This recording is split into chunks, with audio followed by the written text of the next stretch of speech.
एका हाताने हँडल पकडून अर्धा जीव हवेत टांगून प्रवास करतोस ना, ती धक्काबुक्की सहन करत तुला स्वतःच्या जीवाची भीती वाटत नाही की तुला घरी वाट बघणाऱ्यांची चिंता जास्त सतावते?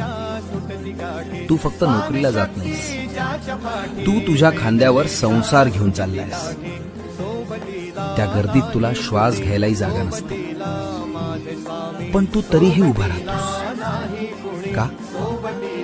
कारण तुला माहित आहे, तू थांबलास तर घर थांबेल. तुला वाटतं तू त्या हँडलला पकडलायस? नाही रे, मी तुझा हात पकडलाय. त्या गर्दीत तुला पडू न देणारा, तुला सुखरूप घरी पोहोचवणारा मी आहे. काळजी नको करू.